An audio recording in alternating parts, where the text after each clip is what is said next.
دوسا گو ام اتفاقا سیاسی و اتفاقا جواکی و اتفاقا ریوبرنی و اتفاقا زاگونی و اتفاق جور به جور گریدای جیانا گل ام لسروی بتفقن و دست بکار و پروژا بکن شرطه کی داتین پیشامه شرطه کی اوجی زانین گنای قبول کرن جارنا مولد فکرن دیجم بزانبون وی شرطی داتین بزانبون زانین گم قبول ناکنش بو ایش ایدن خراب به اوجی چی دبیجن مشخور هنک پرورده کرنه لباشور ناوک لوان کرنه و کرنه عسکر ناوی وانجی کرنه پیشمرگی روجاوا ام بین روجاوا به وک هزک جدا herkes zane ne mümkün hindire walata ki de hindire şoreşe ki de heze leşgeri bevrabin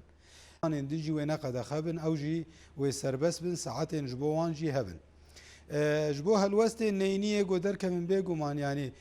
esasen vakti go deslatdari li ser millete ki buxaz hukme xwe bike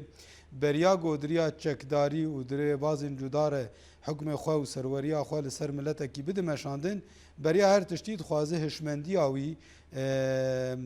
فکری و رامانی ویتی خدسته خود چاندا ویتی خدسته خو او جدریا چر پکتی پرورده کرنه و رژیم باس جی ایرو روج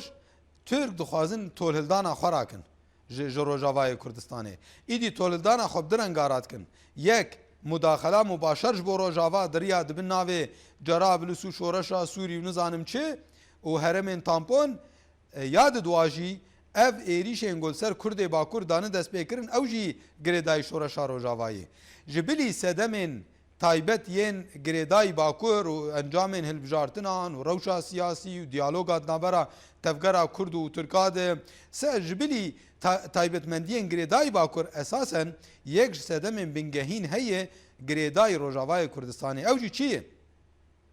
Türk wisa hesab dikin. Dibêjin Kurdên Bakur piştgiriya Rojava kirin. و هگر پشتگیریا کردین باکور جبو روجاوا تنبا دستپیکت حتانها بلکی کردین روجاوا نگاری ون و شورش خواهو قاسیب سر بخن